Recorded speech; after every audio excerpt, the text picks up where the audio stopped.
তো এই ওয়াটারটা ফেলে যদি মেথানল যদি দিই তাহলে তার রিলেটিভ ডেন্সিটি তোমার মাসে মানে বোতলে যেটা মাস সেটা 64 kg হয়ে যাচ্ছে। তো আমাকে মেথানলের রিলেটিভ ডেন্সিটি বার করতে বলেছে। তো সিম্পল আমরা একটা ফর্মুলা কিছুক্ষণ আগে আমরা শিখেছিলাম। তো আগে আমরা একটু ওই সিম্বলস দিয়ে আমরা একটু লিখে নিই সুবিধা মতন। দ্য মাস অফ এমটি বোতল M1 ধরে নিচ্ছি আমি,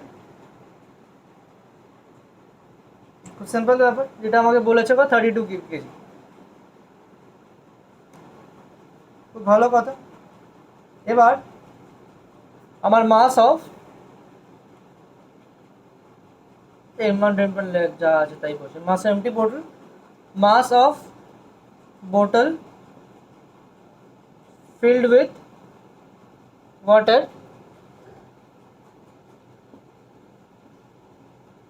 আমি এই যে 72 গ্রাম, আর mass of the water in the বোতল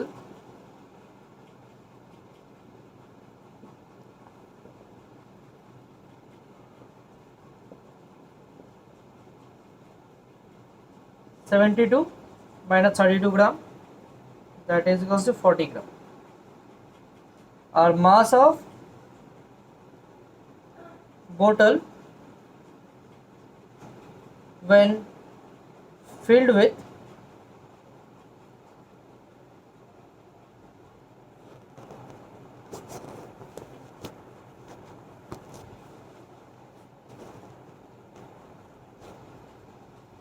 mass of bottle when filled with methanol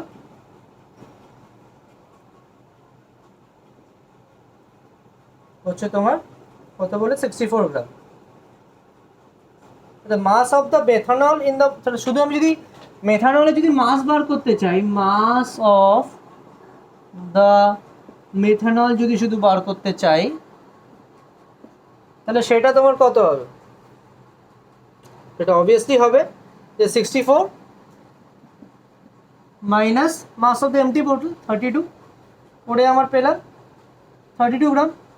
এবার আমার ফর্মুলাটা নিশ্চয়ই সবার মনে আছে, কিছুক্ষণ আগে বার করলাম যে আরডি অফ দ্য লিকুইড, লিকুইডটা হচ্ছে এখানে আমাদের মেথানল, তাহলে RD of the liquid equals to mass of the methanol, mass of the liquid divided by mass of water obviously. তাহলে মাস অফ দ্য মেথানল এখানে বা 34 গ্রাম, আর মাস অফ দ্য লিকুইড তোমার এখানে কত 40 গ্রাম, ডিভাইড করলাম 0.8 হয়ে গেল। রিলেটিভ ডেন্সিটি কোনো ইউনিট হয় না, মাথায় থাকে যেন, রিলেটিভ ডেন্সিটি কোনো ইউনিট হয় না, এটা যেন মাথায় থাকে, ঠিক আছে? এটাই অ্যান্সার। এটা একটা ভালো সব কপি করে নিতে পারো।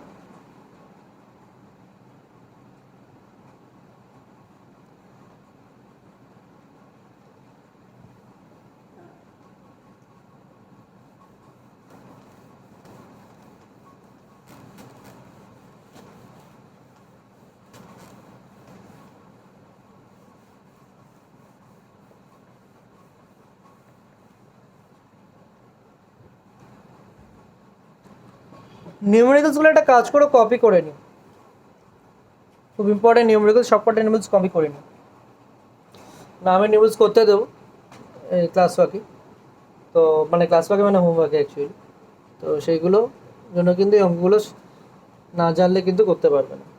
আচ্ছা আচ্ছা, এরপর হচ্ছে the density of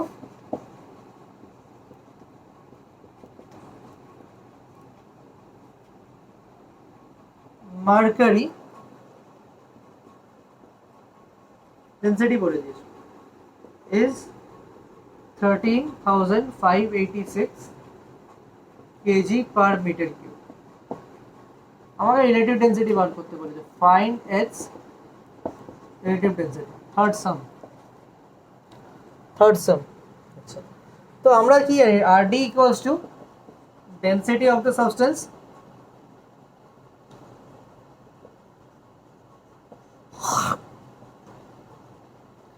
divided by density of water।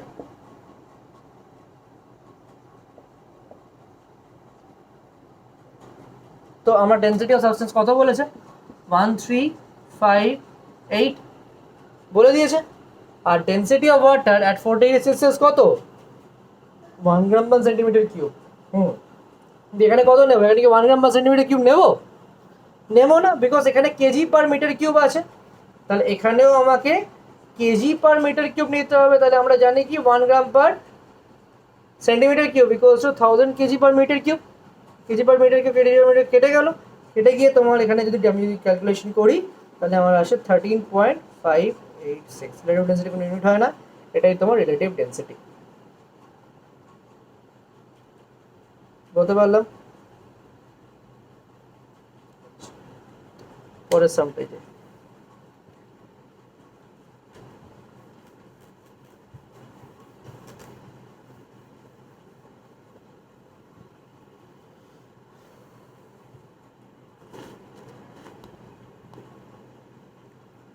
Next সাম হচ্ছে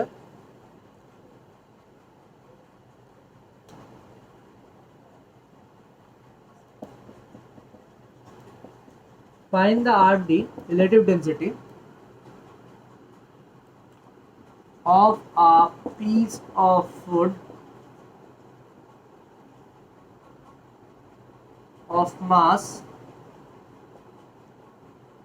25 গ্রাম। এই সবকটা নিউমেরিক্যালস কে টুকে নেবে, এই নিউমেরিক্যালস কিন্তু নোটসে পাবে না, আমি বলে দিচ্ছি। কিন্তু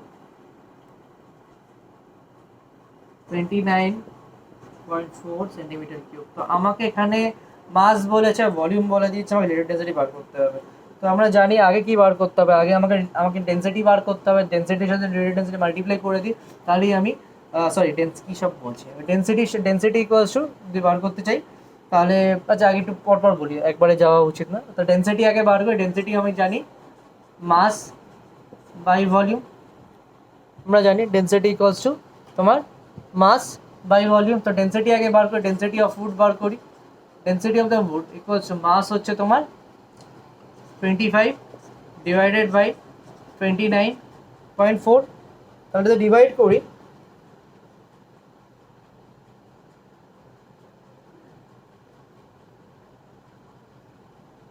করে আমার something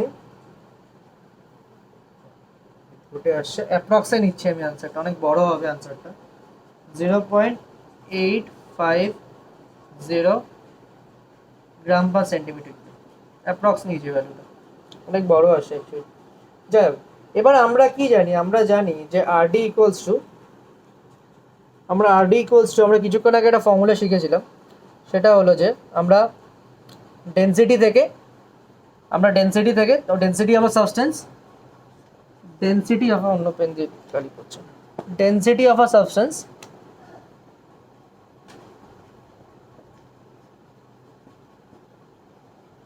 equals to RD into 1 gram per centimeter cube or 1000 kg per centimeter cube, যখন যেটা থাকবে আর কি। এখানে গ্রাম পার সেন্টিমিটার কিউব আছে, গ্রাম পার সেন্টিমিটার কিউবটাই আমি রাখবো। তাহলে আমি যদি আরডি যদি বার করতে হয়, তাহলে আরডি ইকুয়ালস টু কি লিখতে পারি বলো দেখি? আরডি ইকুয়ালস টু কি লিখতে পারি? আরডি ইকুয়ালস টু লিখতে পারি যে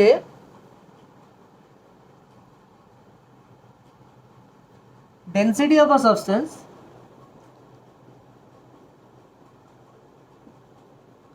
divided by 1 gram per centimeter cube লিখতে পারি। density of a substance divided by 1 gram per centimeter cube লিখতে পারি। তো density of a substance আমরা আগেই পেয়েছি 0.850 গ্রাম পার সেন্টিমিটার কিউব, আর এখানে by 1 gram per centimetre cube. Gram per centimetre কেটে গেল, 0.850 পড়ে থাকলো। এবার আশা করি একটা জিনিস আমি বোঝাতে পারছি যে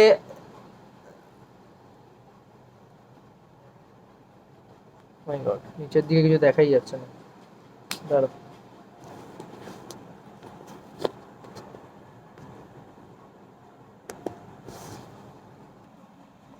তো আরডি ইকুয়ালস টু 0.850। তো একটা জিনিস আমি ফুল এটা জিনিস বলতে পারছি যে রিলেটিভ ডেন্সিটি কেন ইউনিট হয় না, বিকজ দেখো ইউনিট কেটে গেলে তো ইউনিট থাকবে, ঠিক? রিলেটিভ ডেন্সিটি রেশিওর মতনই, তো it is a unitless quantity, unitless physical quantity. আচ্ছা পরের নিয়মটা হচ্ছে দেখো, কপি করে নিই, ভিডিওটা পজ করে কপি করে নিই।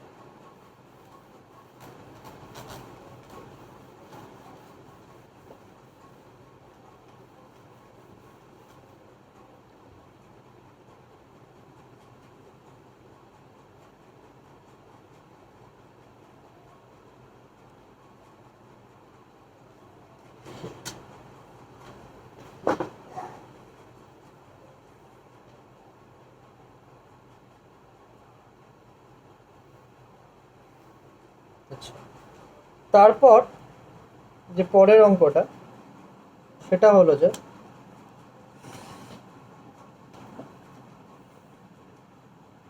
the mass of a ball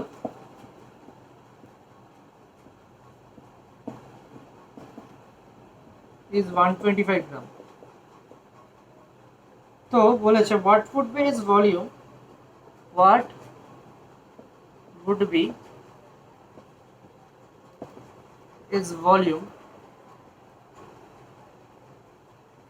to have a density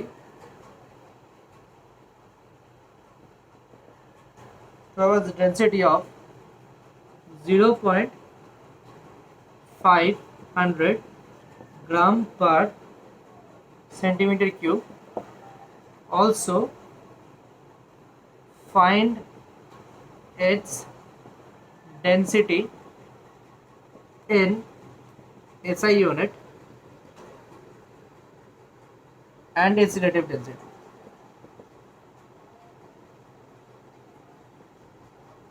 কোশ্চেনটা বলি, মাস অফ বল দিয়ে দিয়েছে, তার ভলিউম বার করতে বলে, যদি তার density 0.500 gram per centimetre cube, এটা খুবই ইজি। তারপর তার ডেন্সিটি এসআই ইউনিটে বার করতে বলেছে, যেটা অবভিয়াসলি দেওয়াই আছে, গ্রাম পার সেন্টিমিটার কিউবে বার করতে হবে অবভিয়াসলি, এবং সেন্টিমিটার কিউবে বার করতে হবে। ডেন্সিটি বার করতে বলেছে, ডেন্সিটি তো মাস দেওয়া আছে, ভলিউম দেওয়া আছে, ডেন্সিটি দেওয়া আছে, তো এসআই ইউনিটে বার করতে হবে। যাই হোক, এবং তার রিলেটিভ ডেন্সিটিও বার করতে হবে। তো আমি যেটা জানি সেটা হচ্ছে যে volume equals to mass by density. কোথা থেকে পেলাম হচ্ছে density equals to mass by volume. তাহলে ভলিউম ইকুয়ালস টু কি হবে, মাস বাই ডেন্সিটি হবে অবভিয়াসলি। আচ্ছা, so volume mass by density পেলাম, তাহলে ভলিউম ইকুয়ালস টু মাস হচ্ছে 125, গ্রামে আছে, চিন্তা নেই, আর এটাও তোমার গ্রামেই আছে, চিন্তা নেই, গ্রামে না থাকলেই প্রবলেমটা হতো। যাই হোক, তো এখানে তোমার গ্রাম আছে, এখানে তোমার গ্রাম পার সেন্টিমিটার কিউব আছে, তোমার গ্রাম গ্রাম কেটে গেল, গ্রাম গ্রাম কেটে গিয়ে ডিভাইড করে আমার আসে 250 সেন্টিমিটার কিউব, পেয়ে গেলাম বলে। আচ্ছা, এবার যদি আমাকে ডেন্সিটি ইন এসআই ইউনিট বার করতে বলেছে, তো এটা তো তোমার ভলিউম বেরোলো, তো আমি যদি ডেন্সিটি বার করতে চাই, ডেন্সিটি 0.5 গ্রাম পার সেন্টিমিটার কিউব, তো যদি এসআই ইউনিটে বার করতে চাই, তো খুব সিম্পল, আমি 1000 দিয়ে মাল্টিপ্লাই করে দেবো। এটা খুব জানো এই ব্যাপারটা। তো ডেন্সিটি ইন এসআই ইউনিট, আমি আমি শর্ট ফর্মে লিখছি, তো density in SI unit equals to তোমার দাঁড়াচ্ছে, মানে তোমার 0.500 ছিল গ্রাম পার সেন্টিমিটার কিউব। আমরা জানি যে 1 gram equals to 1000 centimetre cube, 1 gram per centimetre cube equals to 1000 KG per metre cube. যদি আমি 1000 যদি কেজি পার কেজিতে আনতে চাই, জাস্ট আমি এটাকে 1000 দিয়ে মাল্টিপ্লাই করে দেবো, তাহলে হয়ে গেল আমার 500 kg per metre cube. Density তো চলে এলো। এবার আমাকে বলেছে কি আরডি বার করতে। তো কিছুক্ষণ আগে বাচ্চা আমরা দেখলাম যে আরডি কি করে আরডি ইকুয়ালস টু আমরা কি পেলাম, আরডি ইকুয়ালস টু আমরা পেলাম যে ডেন্সিটি অফ আ সাবস্টেন্স